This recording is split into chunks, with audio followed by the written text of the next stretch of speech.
આપણે હાઇબ્રિડ બિયારણ અને આ બિયારણ વચ્ચે ડિફરન્ટ પણ જોતા રહેશું. તો એ અખતરા માટે જ આપણે આ બિયારણ વાવ્યું છે અને તમને બતાવું અત્યારે પણ એ જો આપણા ખેતર કેમ છો બધાય. તો હાલ તો આવી ગયો તો આપણે ખેતલાડીમાં જે આપણે મોટર ચાલુ હતી સવારમાં અને જુઓ તમે આપણે કપાસમાં પાણી ચાલુ હતું એટલે પાણીનું લેવલ થોડું નીચું આવ્યું છે. ત્યાં તમને કનેક્શન દેખાતું હશે જ્યાં કેનાલથી પાણી આવેલું તે, અને અત્યારે પણ પાણી ચાલુ જ છે આવક તેની. જો ઝૂમ કરીને તમને બતાવું તો જો પાણીની આવક ચાલુ જ છે અને અત્યારે આટલું કંઈક પાણી છે. હવે રાતમાં પાછું તે લેવલ પાસે ઉપર પાણી આવી જશે રાતે, કેમ કે પાણીની આવક ચાલુ જ હોય છે એટલે વધારે તલાવડી ભરાઈ જશે. અને અત્યારે મોટર આપણે બંધ કરી હતી થોડી વાર અને જો અત્યારે આપણે આટલે કંઈક અંદર ટોટા નાખી દીધા છે. પહેલાં 2 ટોટા હતા પરંતુ મોટર થોડું પાણી ઓછું પડતી હતી એટલે આપણે બીજા 2 ટોટા અંદર નાખી દીધા પેલી સાઈડ તમે જુઓ.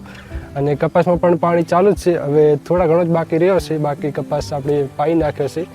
તો ચલો તે બાજુ આપણે કપાસ બાજુ જઈએ અને પછી આપણે આ ખેતરમાં જે અડદ આપણે વાયેલા છે તે પણ હું બતાવું તમને કે તે કેવા ઉગ્યા છે. બધા કમ્પ્લીટ ઉગી ગયા છે. આપણે જે કનેક્શન હતું તેમાં આપણે 4 ટોટા ફિટ કરી દીધા છે મોટરમાં અને હવે પાણી સારું ઉપાડે છે. અને મોટર હાલ જ બંધ કરી છે. તમે જો પાણી અત્યારે સારામાં હજી ભર્યું છે કપાસના.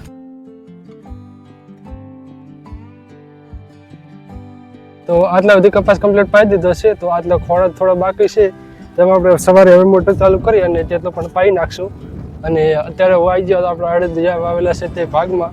તો આ ખેતરમાં પણ અડદ કમ્પ્લીટ ઉગ્યા છે. તમને આના પાછલા વ્લોગમાં મેં તમે આપણે જે મોટા ખેતરમાં વાયા હતા અડદ તે અડદ બતાવ્યા હતા. અને આ ખેતરમાં પણ હવે હું તમને બતાવું કે અડદ કેવા ઉગ્યા છે. કેમ કે આ ખેતરમાં આપણે એક દાડો લેટ વાયા હતા. તે ખેતર વાયું તે ખેતરના બીજા દિવસે પછી આપણે આ ખેતરમાં અડદ વાયા. તો આ ખેતરમાં પણ જુઓ તમે એકદમ સીધા સાહ નાખ્યા છે આપણે અને તેમાં તમને અડદ પણ બતાવું. તો જો અડદ પણ કમ્પ્લીટ ઉગ્યા છે. તો તે ખેતરની કમ્પેરિઝનમાં તમને થોડા નાના દેખાતા હશે કેમ કે એક દાડો લેટ છે એટલે. તો જો આ ખેતરમાં પણ એકદમ લાઇન ટુ લાઇન કમ્પ્લીટ ઉગ્યા છે અડદ. અને તમને બીજી લાઇન પણ બતાવું તો તે આરી લાઇનમાં પણ તમે જુઓ જે કપાસ જે આપણે અડદના છોડ રહ્યા તે દેખાતા હશે. અને આ જે ખેતરમાં આપણે અડદ વાયા તે પણ આપણે 28ના ગાળે જ વાયા છે. અને જે પેલી સાઈડ એરંડા કરવાના છે તેમાં આપણે એકલા એરંડા જ વાવશું, તેમાં આપણે અડદ નથી વાપર્યા. અને આ ખેતરમાં પણ આપણે જે ઘરે બિયારણ રાખ્યું હતું ગઈ સાલનો જે આપણે પાકેલા હતા અડદ તે પણ આ ખેતરમાં પણ આપણે થોડી જગ્યામાં વાયા છે. તો તે પણ હું તમને બતાવું કે કઈ રીતના ઉગ્યા છે. જે આરએસઆર રહ્યો આટલે એ કરી અને આ સાઈડ આપણે તે અડદ વાયા છે. તો તે અડદ પણ હું તમને બતાવું કે કેવા ઉગ્યા છે. આ રહ્યા તે અડદ જે આપણે ઘરનું બિયારણ હતું તે પણ હવે ઉગેરા છે કમ્પ્લીટ. અને તે પણ તેવી જ રીતે ઉગી ગયા છે. બધા જ અડદ જે આપણે વાવેલા હતા તે આ લાઈનમાં તમે જુઓ અહીંયા તમને અડદના છોડ દેખાતા હશે. અને બીજી લાઈનમાં પણ તમે જુઓ આ જગ્યાએ તમને ઢોકળા જઈને બતાવું તો અહીંયા પણ જુઓ તમે અડદ હજી ઉગેરા છે અને અમુક ઉગીને 2 પાતળિયા થઈ ગયા છે અને અમુક હજી ઉગેરા પણ છે. તો જે આપણે ઘરનું બિયારણ હતું તે પણ કમ્પ્લીટ ઉગી ગયું છે.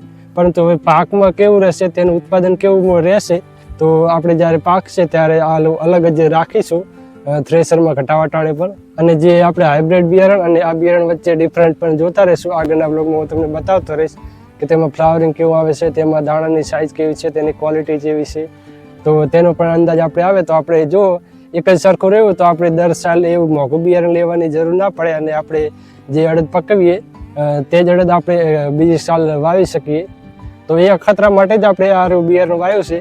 તો આપણે આવનારા વ્લોગમાં હું તમને ટોટલ માહિતી તેની પણ સાથે સાથે આપતો રહીશ. તો અત્યારે હું આપણા મોટા ખેતરમાં આવ્યો હતો અને અડદ તો તમે જુઓ કાલે મેં તમને બતાવ્યા હતા તે પ્રમાણે આવા કંઈ ઉગી રહ્યા છે અહીંયા જુઓ.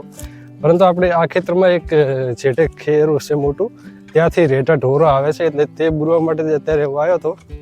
અને તમને બતાવું અત્યારે પણ એ જો આપણા ખેતરમાં ઢોરા ફરેલા જ છે. તો જો આખી રાતના આરે ફરતા હશે. અને જે જો તમે આ બાજુથી તકડ્યા એટલે હવે તમને હું બતાવું કે તે કયા ખેરે નીકળે છે. આપણે તે જ બુરવાનું છે અત્યારે તો અડદ નાના છે એટલે અત્યારે તો વાંધો ના આવે. પરંતુ જ્યારે અડદ મોટા થઈ જાય ત્યારે તે બગાડ કરી શકીએ એટલે આપણે તે પહેલાં આપણે તે બુરી નાખીએ.